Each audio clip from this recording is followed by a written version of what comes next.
পাঁচটি ইসলামী দলের যৌথ সভা, নারী কমিশন বাতিল সহ 5 বিষয়ে ঐকমত্য। এদিকে সব রাজনৈতিক মামলা প্রত্যাহারে শিবিরের আলটিমেটাম।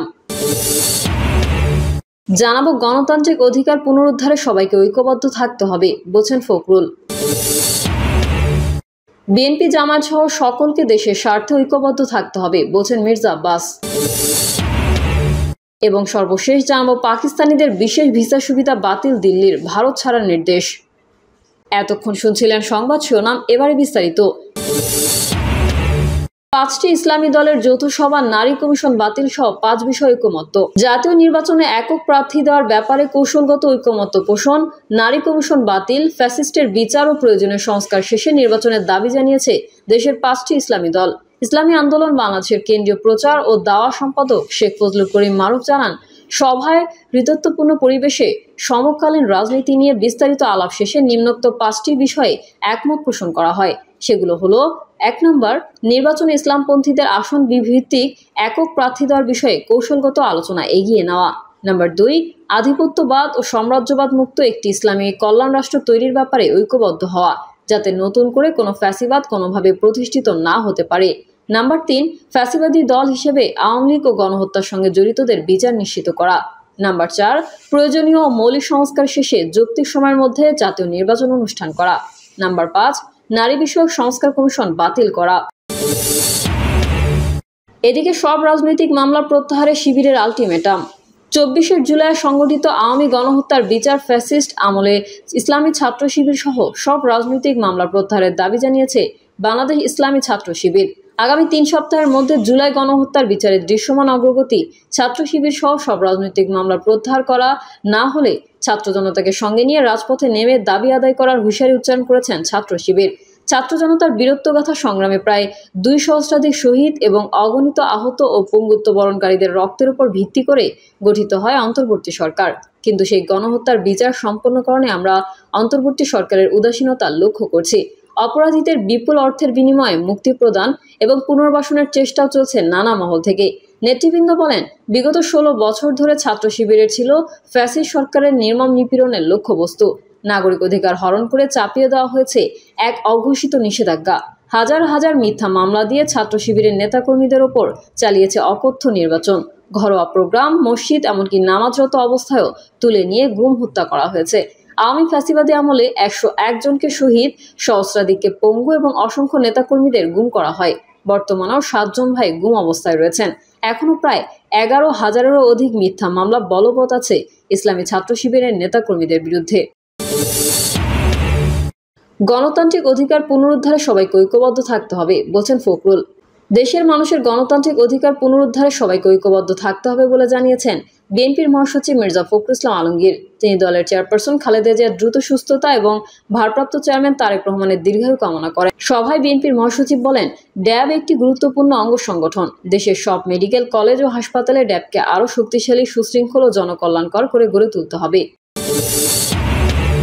বিএনপি জামায়াত সহ সকলকে দেশের স্বার্থে ঐক্যবদ্ধ থাকতে হবে বলছেন মির্জা আব্বাস। বিএনপির স্থায়ী কমিটির সদস্য মির্জা আব্বাস বলেছেন, আমাদের দেশটা এখন খুব খারাপ অবস্থায় আছে। দেশের জনগণের, জাতির, দলের প্রত্যেকটা নেতাকর্মীকে ঐক্যবদ্ধ হওয়ার প্রয়োজন রয়েছে। যদি বাংলাদেশের জনগণকে বিভক্ত করা যায়, এ দেশকে আবারও ভারতীয় আধিপত্যবাদের হাতে চলে যেতে হবে। আমাদের রাজনৈতিক দলগুলোর মধ্যে মতবিরোধ থাকতেই পারে, কিন্তু যে দলই হোক, বিএনপি, জামায়াত, এনসিপি সহ অন্যান্য সকল দলকে জাতীয় স্বার্থে, দেশের স্বার্থে ঐক্যবদ্ধ থাকতে হবে। তারেক রহমানকে নিয়ে মির্জা আব্বাস বলেন, আমরা আজকে থেকে 20 বছর আগে তাকে যেরকম দেখেছি, 20 বছর পরে দেখেছি অনেক তফাৎ। আজকে তারেক রহমান সত্যি সত্যি বিএনপির ভারপ্রাপ্ত চেয়ারম্যানের দায়িত্ব পালন করছেন এবং সঠিকভাবে পালন করছেন। যারা একসময় তাকে পছন্দ করতেন না, তারাও আজকে বলতে বাধ্য হচ্ছেন যে তারেক রহমানের মধ্যে ম্যাচিউরিটি এসেছে। এটা শুনতে ভালো লাগে আমাদের। বিএনপি স্থায়ী কমিটির এই সদস্য বলেন, আজকে দেশে একটা বিষয় বেশ আলোচনা এসেছে, নির্বাচন না সংস্কার। তবে আমি বলতে চাই, নির্বাচনের বিকল্প কেবল নির্বাচনই হতে পারে, অন্য কিছু হতে পারে না। নির্বাচনের বিকল্প নির্বাচন। এখন কথা বললেই বলবে যে মির্জা আব্বাস সংস্কারের বিরুদ্ধে কথা বলে, সংস্কার চায় না। কিন্তু না, আমাদের জন্য, নির্বাচনের জন্য, দেশের জন্য, দেশের মানুষের জন্য যে সংস্কারটুকু প্রয়োজন, আমরা সেই সংস্কারটুকু চাই। তিনি বলেন, আমি একবার বলেছিলাম যে আপনারা যে সংস্কারের কথা বলছেন, সব সংস্কার তো মানা যাবে না, সেই কথাটিকে টুইস্ট করে আমাদের বিদেশে অবস্থানরত তথাকথিত সাংবাদিক এমনভাবে বলল, বিএনপি সংস্কার চায় না, মির্জা আব্বাস সংস্কার চায় না। এমনকি সালমান এফ রহমানের টাকা খেয়ে যার স্বাস্থ্য চেহারা মোটা হয়েছে, তিনি প্রায়ই ফেসবুকে এসে বলেন, কেন মির্জা আব্বাস মানবেন না? আমি বলতে চাই, তোমরা যেমন বিদেশে পালিয়ে থেকে কথা বলার অধিকার আছে, আমার কি দেশে থেকে কথা বলার অধিকার নাই? আমি এই দেশে মৃত্যুদণ্ড মাথায় নিয়ে জেলে থেকেছি সহকর্মীদের নিয়ে, পালিয়ে যাইনি। আপনারা তো পালিয়ে গিয়ে লম্বা লম্বা কথা বলতেছেন। আমি আপনাদের প্রতি সম্মান রেখেই বলতে চাই, যারা দেশের বাইরে আছেন, ইউটিউবার যারা আছেন, ভাই আমরা রাজনীতি ছেড়ে দেব, আপনারা দেশে আসেন। আপনাদের অনেক জ্ঞান, অনেক বুদ্ধি, আপনাদের জ্ঞান বুদ্ধি আমাদের অনেক প্রয়োজন।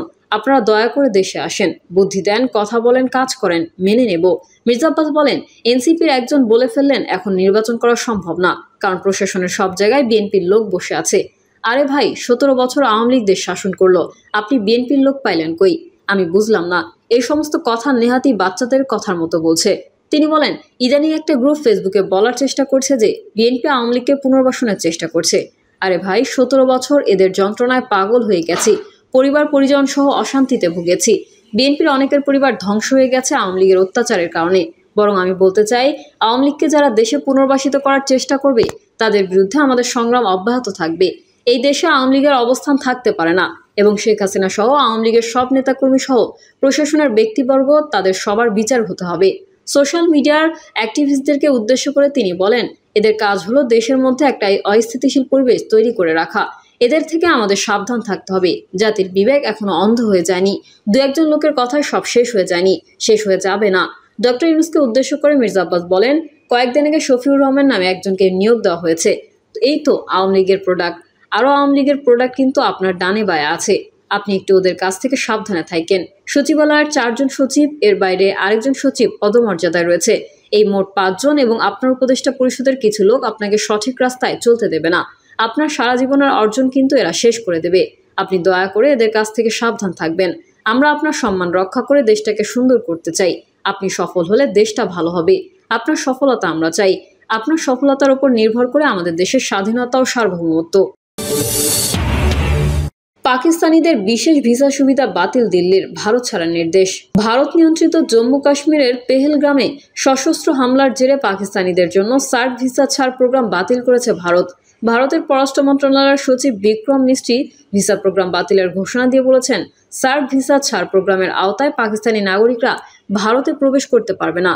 যাদের পূর্বে এই ভিসা দেওয়া হয়েছে সেগুলো বাতিল হিসেবে বিবেচিত হবে, এবং যেসব পাকিস্তানি এই ভিসা নিয়ে ভারতে অবস্থান করছেন তাদের 48 ঘন্টার মধ্যে দেশ ত্যাগের নির্দেশ দেওয়া হয়েছে। এদিকে এর আগে এক বিজ্ঞপ্তিতে বিশেষজ্ঞ কাতার ভিত্তিক সংবাদ মাধ্যম আল জাজিরাকে জানিয়েছিলেন, জম্মু কাশ্মীরের হামলার ঘটনায় পাকিস্তানের উপর প্রতিশোধ নিতে পারেন নয়াদিল্লি। দেশটির অভিযোগ, জম্মু কাশ্মীরে বিদ্রোহীদের সহায়তা করে পাকিস্তান, যদিও এই অভিযোগ সবসময় অস্বীকার করেছে ইসলামাবাদ।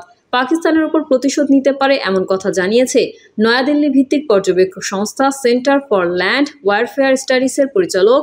তারা কথা বলেছিলেন, এটি যুদ্ধের একটি কাজ। আমরা বিষয়টিকে এখন এভাবেই দেখছি। পাকিস্তানের সেনাপ্রধানের বক্তব্যের কয়েকদিন পরেই পেহেলগামে হামলার ঘটনা ঘটল। তার এমন কথার কয়েক ঘন্টার মধ্যে ভারত পাকিস্তানের সঙ্গে সিন্ধু নদের পানি চুক্ত বাতিল, পাকিস্তানের জন্য বিশেষ ভিসা সুবিধা বাতিলের মতো সিদ্ধান্তগুলো নিয়েছে। প্রিয় দর্শক, এই ছিল এখনকার সর্বশেষ সংবাদ। আপডেট ও সংবাদ পেতে চ্যানেলটি সাবস্ক্রাইব করে বেল আইকনটি ক্লিক করুন। কমেন্টে আপনার মতামত জানিয়ে আমাদের সাথেই থাকুন। ধন্যবাদ সবাইকে। আল্লাহ হাফেজ।